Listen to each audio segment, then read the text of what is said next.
Hello and welcome back to my channel. If you're new here, my name is Avery and today's video is going to be about how I am paying off my student loans. I make videos all about personal finance and budgeting, so if that's something that interests you, specifically following someone's financial journey, definitely subscribe and stick around. I want to go specifically into some of the reasons why I think it's time for me to accelerate my debt payoff journey and also how I'm planning on doing it without sacrificing my savings along the way. So I want to come up with a debt payoff plan that ultimately allows me to maximize how much I am paying off while still keeping the peace of mind of having enough money in my savings account for the expenses I expect to have over the next few years. So we will also be taking a look at my annual budget and I'll show you how I've determined how much I can pay off each month for my student loans. I'll tell you right now, I have been struggling with a sinus infection these past few weeks, so sorry if I sound a bit congested,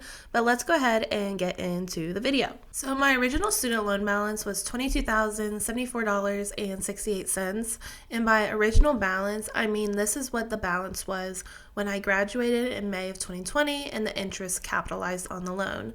So I actually took out a little bit less than that, but of course some of it was unsubsidized loans during college, so they were accruing interest while I was attending school. So when I left college, the interest capitalized, and that's how I got to a balance of over $22,000. I'll tell you right now, I don't have any private student loans, so I'm lucky in that regard. All of my loans have been federal, so for the most part, they have been on COVID forbearance for the first few years from when I graduated, and then when the SAVE plan was rolled out by Joe Biden, I ended up enrolling in that, but of course, I made a few payments in that, and it also got blocked and was in forbearance, and it's still in forbearance now because of court litigation, or just like it's hung up in the courts essentially. But during that brief period when my student loans were in repayment, I did pay them down to $18,580.88, and I was able to pay off two of my loans, one subsidized loan and one unsubsidized loan, which once you're out of college, it does not really matter which loans you have. The biggest thing to note is that unsubsidized accrued interest during college, and the subsidized, the interest did not accrue during college, so they is the more beneficial loan. We're not going to get into the weeds about student loans or specific loans in this video. But this kind of brings me to my first point, is that the SAVE plan is likely not going to be upheld in the courts, which is what I'm personally thinking. Of course, maybe something different will happen, but the way that I'm planning for my student loans and how I'm paying them off is I'm assuming that with the plan ending or not being upheld in courts, I'm going to switch back into a standard repayment plan, which is anywhere from $185 to $190 a month. I don't have that significant of a balance, so I'm personally fine with that. But if you're wondering why was I not making payments during the time with COVID forbearance and SAVE plan forbearance, personally, it did not make financial sense for me to do so.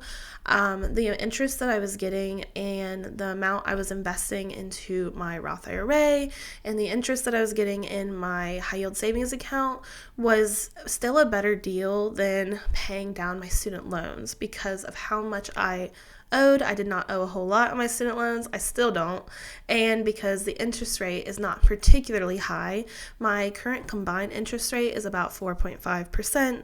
So over these past few years, there's obviously been better gains in the stock market, and interest rates in the high yield savings account were slightly better too. So it made more sense to take that time after I left college and graduated and build up how much money I have in my investments and also build up how much money I had my savings. So I feel kind of like I'm in a good spot. But yes, interest rates dropping on my high yield savings account is another reason why I'm ready to start paying down my student loans, because it will no longer make financial sense to save a whole ton of money into a high yield savings account that could be better served by paying down my student loans. That being said, I still want to prioritize investing. Since I'm only 26 years old, I can get more value out of the stock market with the amount of time I can have in the market. So between my full-time job, I invest 10% pre-tax into my pension account. Since I am a public employee, I have a pension,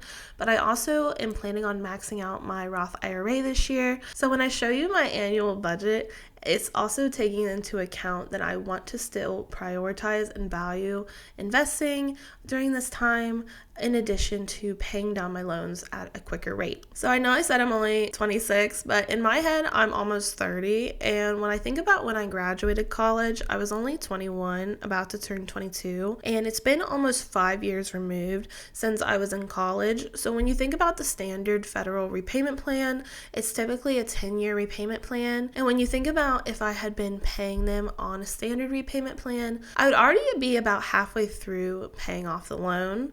So when I look at the balance of $18,580, I'm not really keeping up with that. And I just think like I'm almost 30, it's time to move on. Like I don't really have like a big thought about this other than it's halfway through the loan period if what happened had not happened. So when I think about if I get switched into standard repayment again and I've only paid 5 months, of course maybe it doesn't play out like this exactly, but if I just start back up on standard repayment, I'll still have 9 years of paying the loans down, which just doesn't make sense. I don't want to keep paying these into my mid-30s, especially for how low the balance is. I guess I should also tell you, if you have never watched my channel before, I do have a history of paying off a loan early. So when I got my first car loan after college, I took out $11,000 and I ended up putting as much money as possible towards it and paying it off within exactly 1 year. So I know if I was able to pay off $11,000 in 1 year, being able to pay down $18,000 should not be some extremely difficult task. It might just take me a little longer than a year, since I have a bit of a different method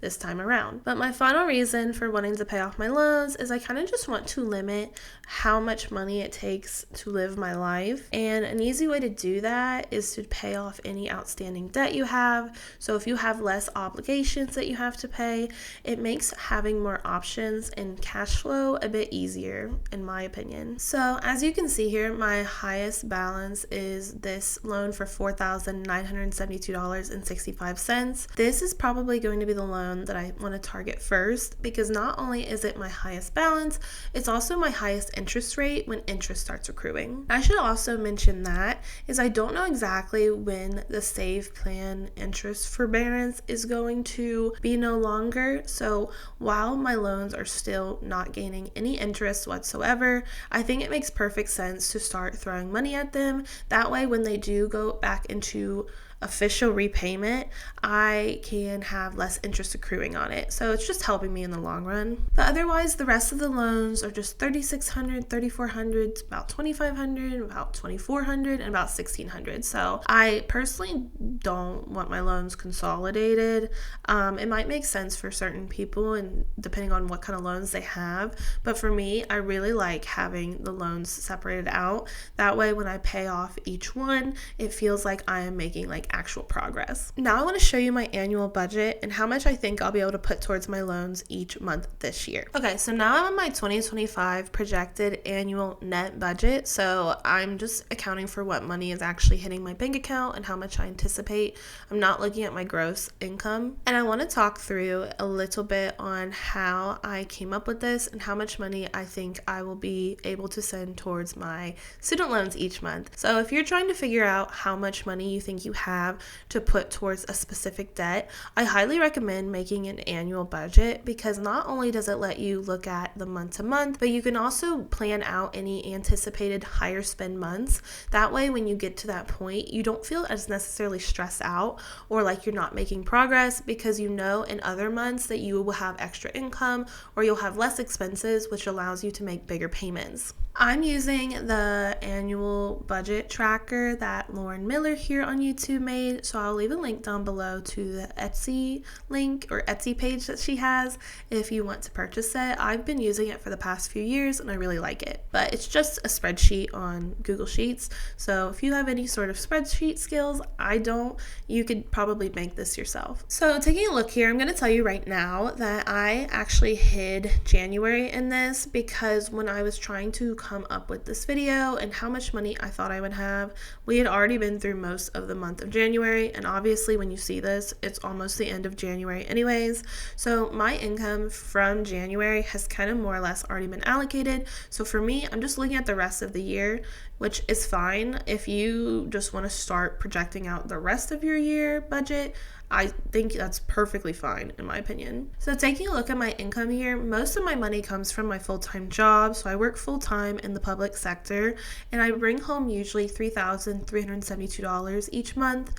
But in May, I know I'm going to get a third paycheck, so I put in $5,058 to account for that third paycheck. Then going into July, I know that I will likely get a increase in my salary of 4.5%. So I estimated what I think the take-home pay change would be, and it's about $100 more a month, so $3,472. Same thing here in October, I'm going to get a third paycheck, so I'm expecting $5,208. So I would say step one to figure out how much you can pay toward your student loans is to determine what your actual income is going to be, and I would only budget based off of what is more or less secure, like it's not variable income, so budget based off your baseline. Then for extra income, I don't have a whole lot of extra income sources, and like I mentioned, you should just budget based off your baseline, but I already know for me that I'm going to get some extra income in February and around July, and this is because I get a health bonus incentive through my job,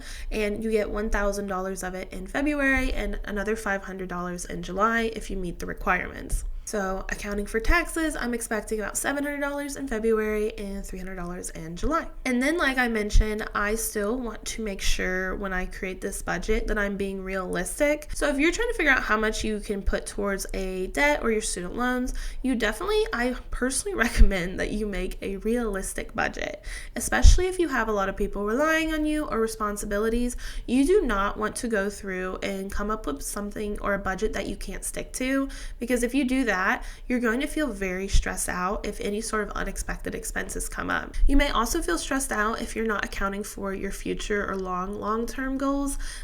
So definitely keep that in mind when you are trying to determine how much you think you can put towards your student loans. I think it's personally better to be a little bit conservative with it, and if you can pay off more than that, then great, but you don't want to put yourself in a situation where you don't have an emergency fund, you're not saving for retirement, you're not getting the 401k match, whatever it is, you still want to make sure that you're accounting for that first before you start making any significant debt payments. So for me, it's going to be my Roth IRA because I still want to max this out this year. That is personally my number one goal. And then my other thing is my income replacement fund. So this could also just be an emergency fund for you. I'm trying to build up an income replacement fund. And if you want to know what exactly I mean by that, I recommend watching my 2025 budget video that I posted before this one, because I get very in-depth and in detail about how I'm tackling emergency funds basically. But that's why it's next. I'm just doing long-term savings. There's no change to that throughout the year. Now for everything else, I'm not going to go super in-depth, I promise, but taking a look here, my debt and sinking funds comes next. I have Christmas gifts and givings. I combined a lot of my categories that I use in YNAB because I do my main budgeting in the budgeting software YNAB, and I get pretty granular with the categories in there, but for the purposes of this video, I combined a lot of them together to make it easier to look at and also easier to just do. So I still want to make sure I'm setting money aside for Christmas and gifts and things like that, because I do value some Christmas spending and being with family, and that requires a little bit of money. So I want to make sure I'm still accounting for that in a sinking fund each month. I should also mention that this is not how much I anticipate spending per se, like for this budget.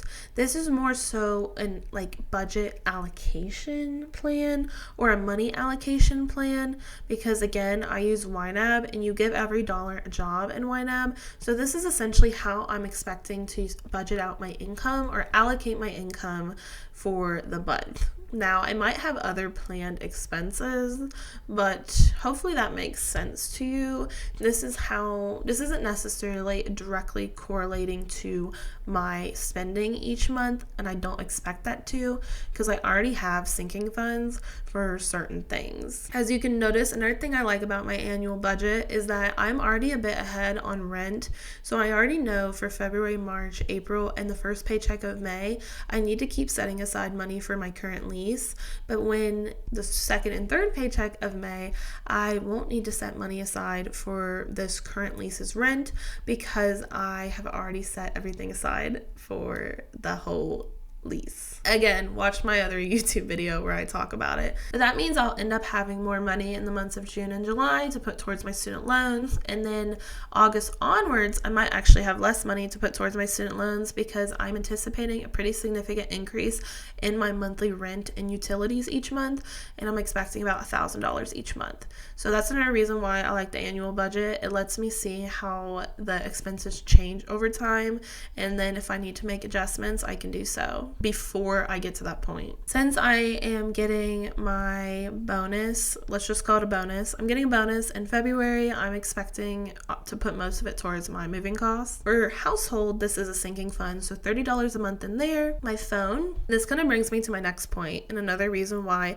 I think it's time to pay off my student loans and why I feel comfortable with doing it is because when I created my 2025 budget setup in YNAB and I started allocating all the money I had in my bank account into various categories, I ended up front loading a lot of my annual expenses. And what that made me realize is I essentially had two options. I could either start saving for next year's annual expenses and front load them by the time I get to January of 2026, or I could take the opportunity of this year and actually put as much money as I have as possible onto my student loans instead, and then next year just continue saving for my expenses on a monthly basis. That's kind of what I was thinking about because I've already paid a full year of my phone plan up front. I just switched to Mint Mobile. That being said, I'm still going to pay. I feel like I make this so complicated, but I'm still going to save for that one. But the majority of my expenses, like random subscriptions or whatever, I'm going to start saving for them again in January of 2026. But car insurance, I project $75 a month. Subscriptions, I have some that I can't pay yearly, so I have about $74 in the first month and then $67 going forward. For my food expenses, I'm actually expecting or planning on doing a significant decrease in my monthly expenses on food compared to last year in 2024, and I actually think I'm going to do okay with this because I have this goal specifically in mind to pay off my student loans, and also I know that I have the ability to do this because I just went through the month of January and I more or less stuck to this target of $400 for the month. But another reason why it's good to look at things from an annual perspective is for March, I actually said I'll put aside $300 because I'm going on vacation in March, so I actually don't expect to spend nearly as much money since most of the money in from the vacation food spending is going to come from my vacation sinking fund. So since I'll be gone for a little over a week, I'm not going to have a week's worth of food expenses. And then same thing kind of in Christmas. I don't travel anywhere, but with Christmas there's so much special events where food tends to be around, and a lot of times these are not food that you end up spending money on, like work events, things like that, and then like eating with family. And for me personally, a lot of any food expenses that come out in December actually come from my Christmas sinking fund since they're usually Christmas related, so I won't spend as much on groceries or food otherwise because most of my events around December center around Christmas time. So yeah, looking at the other things, everything else basically is for medical. This kind of brings me back to what I was saying. I do not want to run the well so dry, and by the well I mean my bank account, that I don't account for any expenses that I have that are not necessarily a monthly fixed expense but still come up from time to time, which is why I like to have sinking funds.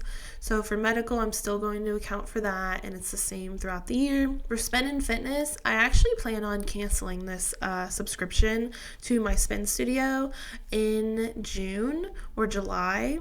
is when I expect to no longer have it, because the place we plan on moving to next will have a pretty good fitness studio and they will have a Peloton in the fitness studio. So I actually plan on getting rid of this expense, and moving forward though, I might do ClassPass instead if I want to do a variety of fitness classes. So that's another example of how I expect certain expenses to change over time. Auto expenses, it's just $75 a month into various sinking funds. Transportation split out a bit. So right now, from February through June, I'm expecting $120 I need to set aside each month, but July onward, I'm actually expecting less because the place that I plan on living next is walking distance to my job. That should cut out any random expenses that might come up related to parking if I can walk to work every day. So I expect to spend less, basically. We're keeping the Avery Improvement Fund, so we still have to take care of ourselves during this time. Fun, I still want to have fun while I'm paying off my student loans. I wanted a plan that was like aggressive but realistic. I feel like I've made that point pretty clear. So I'm still setting aside money for fun. Now, of course, if I get to certain parts and I feel very motivated or very comfortable with the amount of money I have in my bank account and I'm willing to take a little more out or set a little less aside, then I'll put more money towards my student loans. But as of now, I'm expecting about $175 a month into fun categories. Therapy looks a little weird because I'm expecting to pay or set aside $30 in February, and then there is a period where I'm not expecting anything at all, and that's because I'm planning on changing therapists because I have a therapist that no longer suits me. We've already achieved what we needed to achieve, and I think it's time to move on to someone else, and I'm not sure how long that's going to take, so that's why we don't see anything for March and April. And then, of course, miscellaneous, some things I forgot to budget for. I'm just doing $25 a month. So when it takes everything here, what I like about this spreadsheet is it adds everything up. So up here, it tells me my total income for each month. And then down here, it tells me how much money I have put into the various categories and then what's left to budget. And this what's left to budget amount is how much money I have to put towards my student loans. So let me zoom out a bit, and you can see here it adds it up each month, so you get to the annual total, and I'm expecting to be able to put an additional, or I'm expecting to put $8,785 towards my student loans each month. So I'm going to take this amount right here, highlight it, copy it, and then go into my student loans. Well, hold on, screwed it up. I just want the values. There we go. And I've put in how much, using that annual budget, how much I expect to put towards my student loans each month. So this is nice because in May, I know with my third paycheck and also in October, I'm going to have a lot more money I can put towards my student loans. Rather than going for a certain uniform amount each month, I'm being more dynamic with my debt pay down based off of the reality of my situation. And what's nice about this is if I get to $8,785, of course, if interest kicks in again, I don't necessarily know if this will get me exactly down below $10,000. However, if I get any additional extra income, which tends to happen throughout the year, I plan on putting that towards my student loans. So more likely than not, I probably will put down more than this. But for me, this seems like a realistic, reasonable amount, which is still significant to me. And one of those ways I expect to maybe have some extra income is through YouTube. I was recently monetized through YouTube. I, of course, am not a huge channel, so how much I get from this is probably not going to be some huge amount, but if I do get any sort of payouts after I set aside money for taxes, I plan on putting it towards my student loans, so maybe I'll get higher than that $87.85 amount. So if you want to help me pay down my student loans, what you can do is you can subscribe and follow along on this journey, because I will keep you all updated when I make my payments. And if you like this video, I'd love it if you would go ahead and give it a like, because it really helps support my channel. Now that I've done all that, actually let's go ahead and make a student loan payment. So taking a look at my budget here, I actually already have some money set aside in January for my student loans. So let me go ahead and find that category. I have $190.03, and I'm thinking to myself, I might as well just go ahead and make a payment. So I'm going to target my highest loan balance, which is this $4,972.65, and I'm going to put in $190.03. I've already picked a bank account, so let's see here. Okay, so I'm gonna go ahead and click submit, and I'm trying to hide everything, but yes, I authorize a $190.03 payment to this student loan. So I'm honestly very excited about this. I'm ready to like mentally simplify my finances, but I am curious what my new balance will be after this payment. Okay, so I currently owe $18,580.88 minus $193.03 will get me to a new balance of $18,390.85. But yes, thank you all for watching. I hope that you enjoyed this video and you are as excited as I am to finally get rid of these student loans. If you want to see how this goes for me, I'd love it if you would subscribe and stick around. If you got anything at all out of this video, go ahead and hit the like button. Otherwise, I hope that the month of January is going well for you and that you are doing well with any debt payoff that you are trying to work on. In fact, if you are currently working on anything or made a payment towards one of your loans or any debt that you have, I'd love to hear about it in the comments below. But yes, thank you all for watching, and I will see you all in the next one. Bye now.